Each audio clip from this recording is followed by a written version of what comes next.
बे समाव नोंथांमोननो मोनसे रादाब लानानै फैदों नंगौ बे समाव नोंथांमोननो बडलेण्ड बुब्लिया मोनसे गोख्रों रादाब लानानै फैदों हाखौ लानानै सोर राजखान्थि खालामो नायगिरदों हाखौ लानानै सोर राजखान्थि खालामनो नायगिरदों माब्लाबा जों नुनो मोनो हाग्रामा महिलारि बिथाङा ट्राइबेल बेलेन ब्लक होननाय बिटिसि आव गैया होननानैबो बुङो आरो माब्लाबा बिथाङा बुङो जे गासैयावबो बे समान मोनथाय दङ होननानै बिटिसि आव गासैबो समान मोनथाय दं होननानै बुंनाय बाथ्राखौ सम जोङो खौरां बिजोंनि गेजेरजों नुनो मोनदों बे समावनो हाग्रामा महिलारिनि बेरेखायै खुगा बेखेवदों बिटिआरनि मावफुं सोद्रोमा रनजित बसुमतारिया नंगौ बे समाव हाग्रा बिफाननि मावफुं सोद्रोमा रनजित बसुमतारिया हाग्रामा महिलारिनि बेरेखायै गोख्रों बाथ्रा बुंनायखौ नुनो मोनदों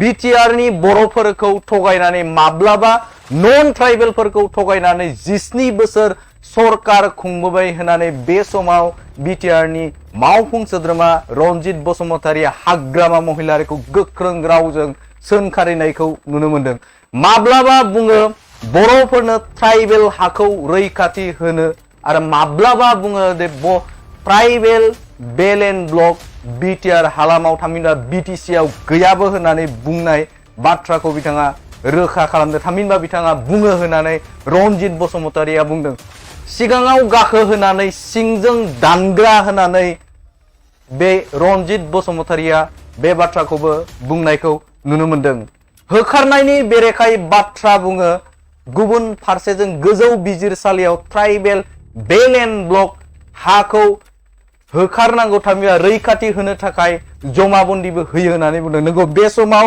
हाग्रामा महिलारिया जाय बिथांमोना होखारसारग्रा बा होखारगोन बेनि बेरेखायै जाय होखार जाग्रा बै होखार जाग्रानि हेंथायै थाबा बिथांमोनजों लोगो जानानै न' खाना हैगोनबो होननानै बुङो नाथाय गुबुन फारसेजों बिथाङानो गोजौ बिजिरसालियाव बिथाङा थांनानै जमाबन्दीबो होयो होननानै बिथां रनजित बसुमतारिया गोख्रों रावजों हाग्रामा महिलारिखौ सोंखारिनायखौ नुनो मोनदों बे समाव सोंथि सोखाङो हाखौ लानानै सोर राजखान्थि खालामनो नागिरदों बे मोनसे गिदिर सोंथि जानानै फैदों ट्राइबेल बेलेन ब्लक बे ट्राइबेल बेलेन ब्लकआ साफ्रोमबो ट्राइबेलफोरनि थाखाय साफ्रोमबो बर' माहारिनि थाखाय नाथाय बेखौ रैखाथि होनाया साफ्रोमबो बर' माहारिजों लोगोसे सरकारनि बे बिबान दा बे बिबानखौ फालिनो थांनायाव रायजो राजाफोरखौ गोनो गोथो सोर खालामदों बे मोनसे गिदिर सोंथि बे समाव नोंथांमोननो रनजित बसुमतारिया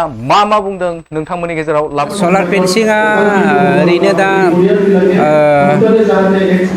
मा होनो थार होनायनि सायाव सोनारो वेर होनायनि सायाव दोंथाम होगोन ना दोंब्रै होगोन ना दोंबा होगोन बेनि सायावसो जोंना एमाउन्टआ बिनि प्रजेक्टआ सोलियो दा जोङो जुदि प्रजेक्टखौ बानायनोब्ला थामहिनबा बिनि डिपिआरखौ बानायनोब्ला दोंथामनि होगोन ना दोंब्रैनि होगोन ना दोंबानि होगोन बेखौ नायनानैसो जोङो बिजिरगोन ओरैनोथ' थांनाय बारावहाय 100 किल'मिटार दा बे सोलिगासिनो दङ नै एबारबो आनादार 100 किल'मिटार जोङो एसअपिटि फान्डनिफ्रायनो होगोन खिन्थु नै दा जे अपेनिं खालामदों बे अपेनिं खालामनाया सेन्ट्रेलनि फैनाय थाखासो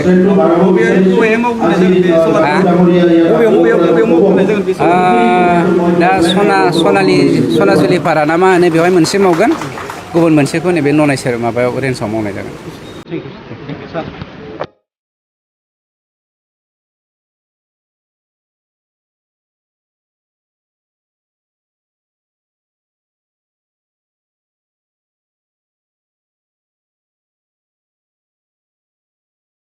सलार फेन्सिंआ ओरैनो दा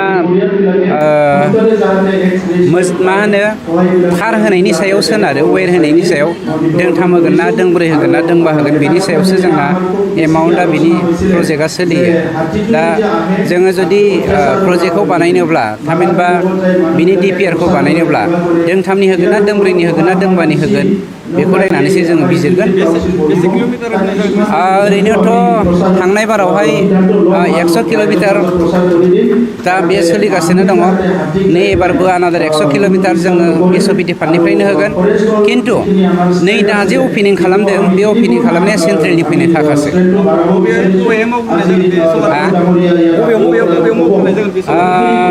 दा सनाजुलि पारा ना मा होनो बेवहाय मोनसे मावगोन, गुबुन मोनसेखौ नैबे ननायसर माबायाव रेन्जआव मावनाय जागोन। आं मोनसे खोथाखौ बुंनि, आं दाखालिनिफ्राय बे बाथ्राखौ मिडियानि गेजेरजों बुंबाय थाखादों, नोंथांमोननि मिडियायानो फोसावबाय दङ जे बर'लेण्डनि बर'फोरखौ थगायनानै मालाबा नन बर'फोरखौ थगायनानै BPFआ थांनाय 17 बोसोर रायजो खुंबोखाबाय। मालाबा होनो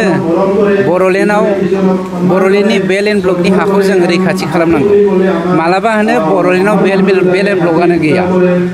दा बेफोरखौ लानानै जा माने मालाबा गोजौआव दैखांनानै गाहायाव दाननाय, मालाबा बिखायाव सुनाय, मालाबा अहेबाव सुनाय बे खामानिखौथ' BPFआ मावबोबाय थादों।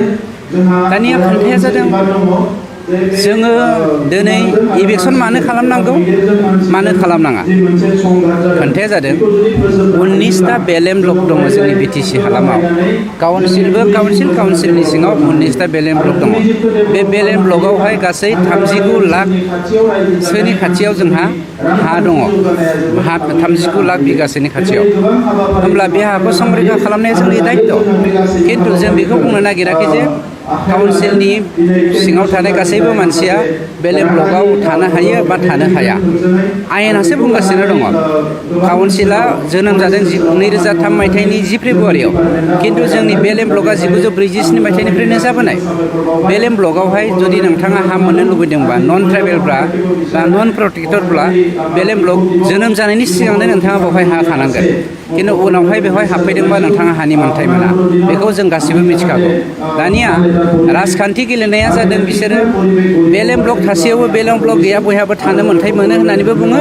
बेनिफ्राय बिसोरखौ इलेक्सन खालामनांगौ होननानैबो कर्टआव बिथांमोना जमाबन्दि होयो।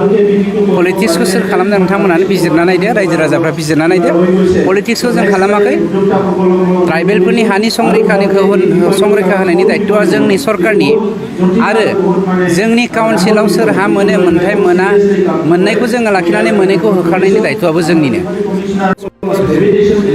आं मोनसे खोथाखौ बुंनि, आं दाखालिनिफ्राय बे बाथ्राखौ मिडियानि गेजेरजों बुंबाय थाखादों, नोंथांमोननि मिडियायानो फोसावबाय दङ जे बर'लेण्डनि बर'फोरखौ थगायनानै मालाबा नन बर'फोरखौ थगायनानै BPFआ थांनाय 17 बोसोर रायजो खुंबोखाबाय।